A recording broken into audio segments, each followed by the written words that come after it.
Audio Jungle.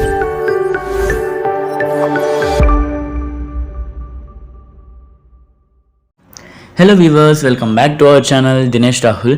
ఈరోజు మా అమ్మమ్మ వాళ్ళ ఊరి దగ్గర నుంచి కొంచెం దూరంలో, అంటే 2-3 కిలోమీటర్స్ దూరంలో ఉన్న హరిశ్చంద్రపురం అనే గ్రామంలో ఒక సాయిబాబా టెంపుల్లో కోటి శివలింగాల స్థాపన జరిగింది. అయితే ఆ స్థాపన జరిగిన శివాలయంకి అయితే మనం బయలుదేరుతున్నాం.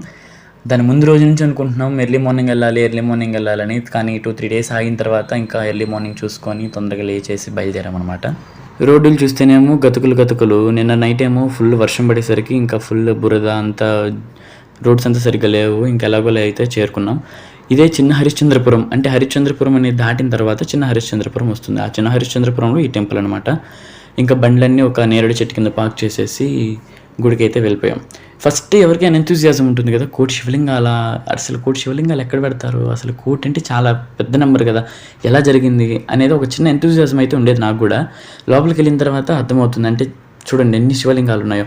ఎంట్రీలోనే ఫస్ట్ శివలింగాలతో పాటు ప్రతి ఒక్క విగ్రహం, అంటే ప్రతి ఒక్క దేవుడి విగ్రహం అయితే కనిపిస్తుంది. శ్రీ మహావిష్ణువుది కానీ, వినాయకుడిది కానీ, సుబ్రహ్మణ్య స్వామిది కానీ, ప్రతి ఒక్కరిది, లక్ష్మీదేవి అమ్మవార్లు అందరిది ఫుల్ విగ్రహాలు అయితే ఉన్నాయి. గుడి చుట్టూ విగ్రహాలు ఉంటాయి. ఆంజనేయ స్వామి కూడా చాలా పెద్ద విగ్రహం అయితే ఉంది. చూడండి ఎన్ని శివలింగాలు ఉన్నాయో. అవి దగ్గర కోటి అయితే ఉండకపోవచ్చు, బట్ కోటి అని చెప్పింది, మా అక్క చెప్పింది ఫస్ట్. ఇంకా శివలింగాలు చూసేసి గుళ్ళోకి వెళ్ళిపోయాం. ఇక్కడ మా చెల్లి అయితే ఇంకా నాకు, మా తమ్ముడికి, మా చిన్న తమ్ముడికి అందరికీ, ఫుల్ అబ్బాయిలందరికీ నామాలు పెట్టేస్తుంది. శివుడు అన్న, సాయిబాబా అన్న, బీచ్ అన్న, ఇలాంటి కొన్ని అంటే మా పెద్ద చెల్లికి పెద్ద ఇంట్రెస్ట్. రాహుల్ ఏమో వద్దు అంటే బెదిరించి మరీ బొట్లు పెడుతుంది మా చెల్లి. తర్వాత తమ్ముడికి నాకు చూసి, చిన్న తమ్ముడు కూడా నాకు పెట్టి అంటే వాడికి కూడా పెట్టేసింది అనమాట. మీరు అనుకోవచ్చు 3 ఏళ్ళతో పెట్టొచ్చు కదా, ఎందుకు సింగిల్గా అట్లా 3గా పెడుతున్నారు అని. అంటే మా చెల్లికి అంత పర్ఫెక్ట్ ఏం కాదు కదా 3 ఏళ్ళతో ఇలా లాగడానికి, అందుకని చెప్పి కొంచెం నీట్గా రావాలి, అది కూడా నాకు కాదు తమ్ముళ్ళకి కదా అని చెప్పేసి కొంచెం జాగ్రత్తగా చేస్తుంది. ఇక బొట్లు పెట్టుకున్నాం, దర్శించుకున్నాం, అంతా అయిపోయింది. ఇంకా గుడి చుట్టూ ఒక పెద్ద రౌండ్ అయితే వేసేద్దాం అనుకున్నాం. మీరు ఇక్కడ చూడొచ్చు వెంకటేశ్వర స్వామిని, తర్వాత మీరు ఫస్ట్ చూశారు కదా వినాయకుడిని చూశారు, తర్వాత సుబ్రహ్మణ్య స్వామి, అయ్యప్ప స్వామి, ప్రతి ఒక్కరి విగ్రహాలు ఇలా చిన్న గుళ్ళు టైప్లో కట్టేసి, గోపురాల టైప్లో కట్టేసి ప్రతి ఒక్కరి విగ్రహాలు అయితే ఉంచారు. ఇది ఈ స్వామి ఉన్నారు, ఈ స్వామి లేరని అయితే లేరు. విష్ణుమూర్తి అవతారాలు అన్నీ ఉన్నాయి. శ్రీకాకుళం నుంచి దూరంగా ఉన్న డిస్ట్రిక్ట్స్ వాళ్ళకి చెప్పలేము, బట్ ఈ డిస్ట్రిక్ట్లో ఉండి కూడా మనం వెళ్ళకపోతే అది మన తప్పు. ఎంత బాగుందంటే వచ్చిన దానికి, మేము ఫేస్ చేసి చూసిన దానికి చాలా హ్యాపీ అనిపించింది. మేము అక్కడ పెద్ద పెద్ద శివలింగాలు చూసాం కదా, ఇక్కడ చూడండి ఒకే ఒక పానవట్టం, కానీ శివలింగాలు మాత్రం ఎన్నో. అక్కడ చూస్తున్న చిన్నవన్నీ శివలింగాలే.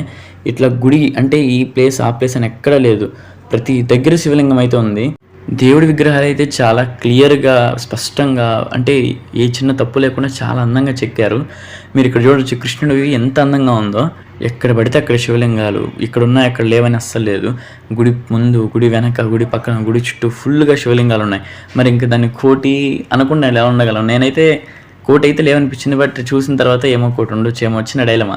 అయితే ఇంకా అక్క వాళ్ళు, మేము అందరం కలిసేసి అక్క వాళ్ళు కొబ్బరికాయ కొట్టేశారు. ఇంకా మేము వచ్చి అక్క వాళ్ళు కొంచెం తాంబూలం సెట్ చేయి అని చెప్పేసి వాళ్ళ అక్క వాళ్ళు సైడ్కి వెళ్ళి ఫొటోస్ దిగుతూ ఉన్నారు. ఇంకా నేను వచ్చేసరికి ఇంకా తమలపాకులు, పువ్వులు అవి పెట్టేసి అక్క వాళ్ళు సమర్పించాలని చెప్పేసి నీట్గా రెడీ చేసి పక్కనకి వచ్చాను. మీకు అక్కడ వెనక్కి కనిపిస్తుంది కదా ఒక లేడీ ఉండి పక్కన శివలింగాలు, అక్కడ స్ఫటికలింగం ఉంటుందంట. అంటే ఈ శివలింగాలన్నిటికంటే మెయిన్ అది ఫస్ట్ స్థాపించిన శివలింగం స్ఫటిక రూపంలో ఉంటుంది. దర్శించుకోవాలంటే టికెట్ ఉంటుందంటే 25 రూపీస్. ఎంతమంది ఉంటే అన్ని 25 కట్టేసి చూడొచ్చు. గుళ్ళోనే హనుమాన్ విగ్రహం కూడా ఉంది. మీరు అక్కడ చూడొచ్చు, అంతా కన్స్ట్రక్షన్ జరుగుతుంది కదా, ఆ కన్స్ట్రక్షన్ అంతా అయిపోయిన తర్వాత ఆ చుట్టూ, అంటే హనుమాన్కి వెనక ముందు చుట్టూ అంతా మళ్ళీ శివలింగాలే ఉంటాయని స్థాపిస్తారనమాట. ఇక్కడికి వచ్చిన తర్వాత అమ్మవారు ఉన్నారు, కనకదుర్గమ్మ వారు ఉన్నారు. ఇక్కడ కూడా చూడండి సైడ్ అంతా, అదంతా ఇంకా కన్స్ట్రక్షన్లో ఉంది, ఇంకా చేయలేదు. అక్కడ కూడా ఫుల్గా శివలింగాలు అయితే పెడతామని చెప్పారు వాళ్ళు. ఇక్కడ దీన్ని జలశివలింగం అంటారంట. జలశివలింగం అని మేము ఫస్ట్ బయట నుంచి చూసి పైన విష్ణుమూర్తి ఉన్నారు కదా, విష్ణుమూర్తిదేమో అనుకున్నాం. కానీ నంది ఉంది కదా, శివుడిదేమో అని చెప్పి కిందకి వెళ్ళడానికి ట్రై చేస్తే ఇక్కడ ఇలా ఉంది. ఆ పూజారి గారు ఏం చెప్పారంటే ఇది జలశివలింగం ఉంటుంది, ఫుల్ వాటర్ వచ్చిన తర్వాత శివలింగం అంతా అసలు మనకు కనిపించదు, శివలింగం తల మీద వరకు, అంటే పైన టాప్ వరకు నీళ్ళు తాకేసి ఉంటాయి. ఇప్పుడు కొంచెం నీళ్ళు క్లీన్ కన్స్ట్రక్షన్లో ఉంది కదా అని చెప్పేసి క్లీన్ చేస్తున్నారని చెప్పి కొంచెం నీళ్ళు తగ్గించారంట. దేవుడి దేవాల మనకి దర్శనం అయితే బాగా జరిగింది. ఆలయాన్ని చూసారు కదా, మీకు ఎలా అనిపించింది అనేది కామెంట్స్ రూపంలో తెలియజేయండి. వీడియో నచ్చినట్టయితే లైక్ చేయండి, సబ్స్క్రైబ్ మాత్రం అసలు మర్చిపోవద్దు. ఇంకా మంచి వ్లాగ్స్తో మీ ముందు ఉంటా. ఇట్లు దినేష్ రాహుల్, బాయ్ బాయ్.